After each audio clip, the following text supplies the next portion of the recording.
Hi, folks. This is Mark by Mark A. Foster, Ph.D., for the Institute for Dialectical Metarealism. Let me go back to something that I have discussed before, and that is that when I was in what used to be called junior high school, what is now called middle school, and in seventh and eighth grades, I was a part of the Students' Democratic Coalition. There weren't that many of us. I wish there were. But in retrospect, it really didn't matter anyway, because the efforts that we made were unsuccessful, meaning we were trying to protect California Mexican migrant workers from abuse by the people who run the grape farms. Did that work? No. We stood in front of supermarkets and at the direction of FBI agents. We did not stand in one place.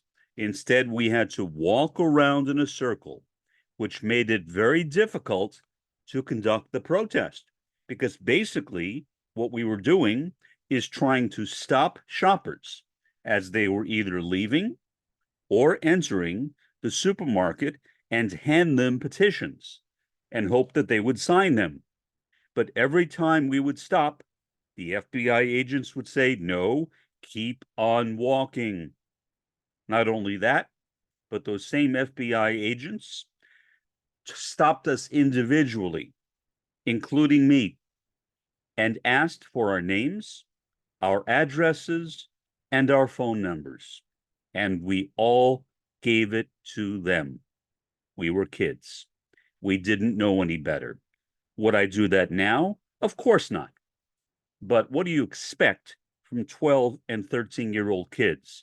Obviously, if cops ask you for something, and we had no reason to know they were cops, but we knew that they were some kind of official, we found out who they were later on, you are going to be obedient. That's what kids are taught to do, right? You follow the instructions that are given to you by adults. And that is precisely what we did. But regardless, our protest, our attempt to hand out petitions was a failure. Even my own parents, as I've mentioned before, refused to sign one of those petitions. I don't know why. My father, as I said a few days ago, was a member of the only communist union in the United States, the Distributive Workers Union, also known as District 65. He was also a floor leader for that union, which, if you know anything about unions, is a fairly powerful position in a union. And yet even he would not sign the petition. At the time, I did not know that he belonged to a pro-communist union. If I knew that, since I had become a communist when I was 12, upon joining the Students' Democratic Coalition, I would have confronted him with it, but I had no knowledge of it. And so the thing just simply went away. Now, in retrospect, did it really matter that much? No. No. Right now, in 2024, the conditions for Mexican migrant workers on California grape farms are worse than they were in the late 1960s. We were well-intentioned. We tried as hard as we could, but our efforts did not work. Does that mean we should not have done it? No, of course we should have done it. It was the moral thing to do. And I am happy that even at that young age, that I and my comrades had a moral compass, and we were following what we knew or what we believed was the right thing to do. In addition, we were protesting against the Vietnam War. We were protesting against anything that we could think of. Basically, we were acting at the direction of the central headquarters of the Students' Democratic Coalition. But aside from that, we would meet together and decide on our own agenda. So really nobody was ordering us what to do. I guess you could say that the central headquarters was giving us suggestions, strong suggestions, but still only suggestions. They had no power over us. So I was a part of an earlier student protest movement. There have been many others since then. I remember more recently Black Lives Matter and others as well. Some of them have been more successful than others. Some have involved a lot of students, some did not. I am especially proud of those protests that involved students because to me, they were following in my footsteps. And I looked up to them and I admired them and I would watch them all the time.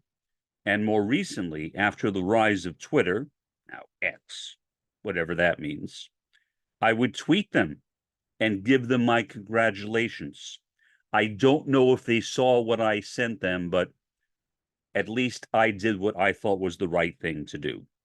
So right now, protesters, many of whom are Jewish groups, that's right, Jewish groups, like my own group, for example, the Bund. Although we are not a student group, we are an anti-Zionist and pro-Palestinian Jewish organization. Right now, there are Jewish groups protesting against Israel, including right here in the US. So what has happened? The police have gotten themselves involved. What a surprise! What a surprise! The police are defending Zionism, I guess, or at least the police don't want the students to oppose Zionism. I don't understand it, but police will do what police will do, and that is what they are doing right now. And it is not only here in the US that the police are doing that, it is in other countries around the world as well. So I am ashamed for what they are doing, but I am proud of those students. I hope that those students, many of whom come from anti-Zionist Jewish organizations, will continue. But they don't need my encouragement. They will continue. They don't need somebody standing over their head like me saying, please don't drop the ball. Nobody told us to defend the Mexican migrant workers. We did it because we knew it was the ethical thing to do. The same thing is true in general with student movements. What I found is that many people in the media are continually surprised when they interview these student leaders of these movements and find out how sincere they are, how dedicated they are to their causes of human rights, as if somehow, because a person is a student and not all grown up, they have no conscience. I find that to be very, very reprehensible. But regardless, I am happy that there are student movements, especially the Jews who are members of those movements. I am happy that they are standing up for the indigenous people of Palestine, the Palestinians, especially in Gaza. I am happy they are willing to risk being arrested. That's right, being arrested. Now, when I was protesting, we had no fear of being arrested. There was no threat. The police would take down our numbers, but we were never told either stop or we will handcuff you. Nothing like that happened.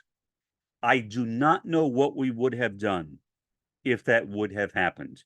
I really hope with all my heart that we would have had the strength of character to stand up to the police and to say no.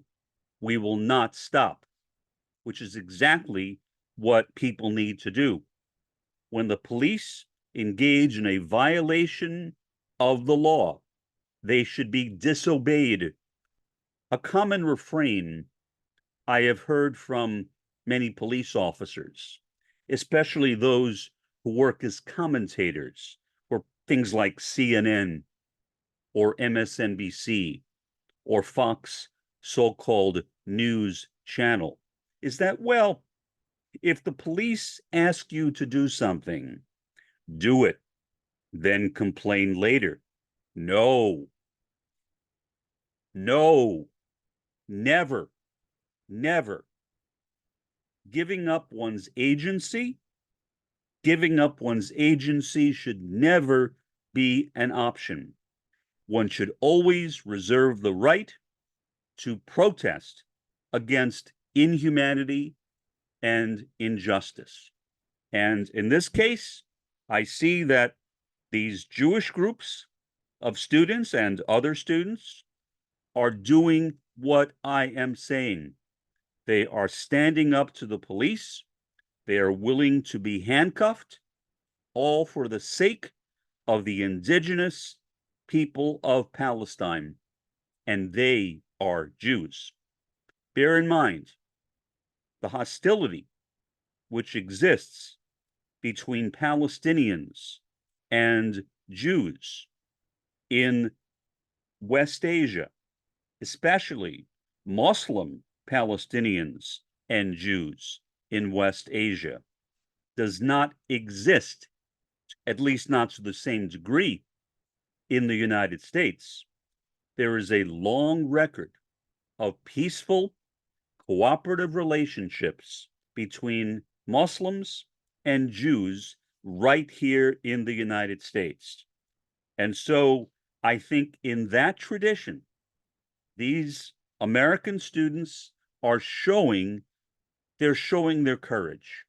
And yet, what do you expect?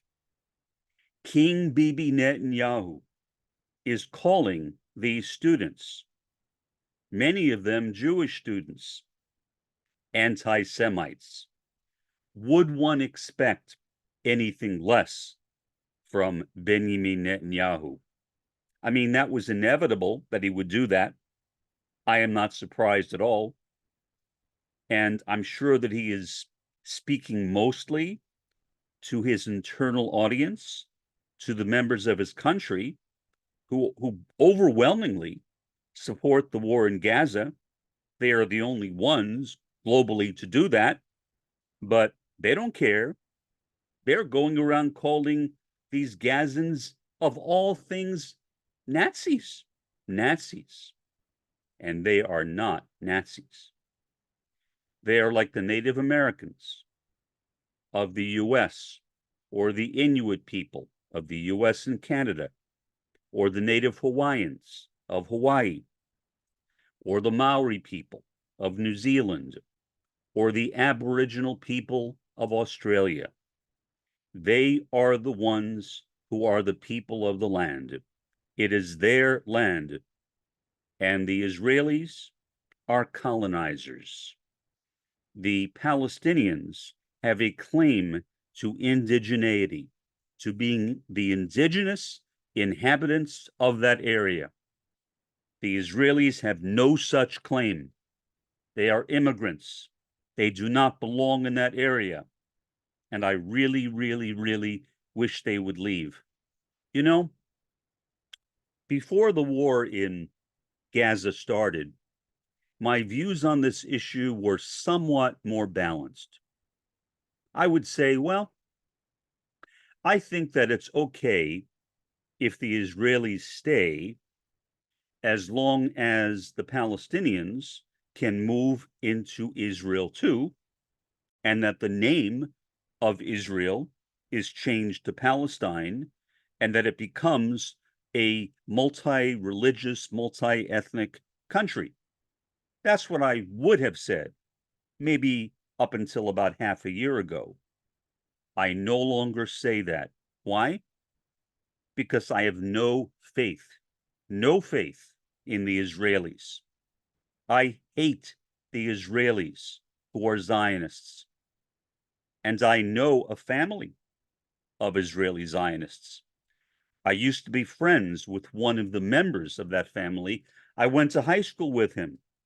They are American citizens, and yet two members of their family are serving right now in the Israeli Defense Forces.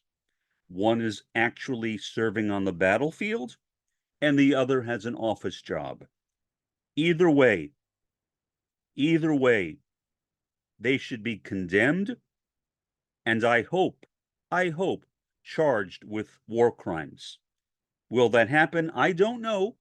It could. I'm more optimistic that they will be convicted than that Trump will be convicted. I'll put it that way. I think the chances of a Trump conviction, while maybe more than it was a year ago, are still fairly remote. The chances of a conviction of the IDF officers, of Bibi Netanyahu himself, and the other monsters in his government, yeah, I think that is a reasonable expectation.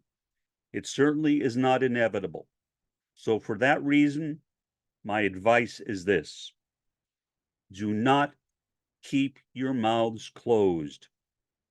Speak out constantly. Ignore the statements of Bibi Netanyahu that you are an anti-Semite by defending the indigenous people of Palestine, because you are not. You are a hero or a heroine, and you deserve to be treated with that honor. So reject all the statements of King Bibi and continue the actions that you are taking. For the time being, this has been Mark by Mark A. Foster, Ph.D., for the Institute for Dialectical Metarealism. Have a pleasant day and an even better day tomorrow.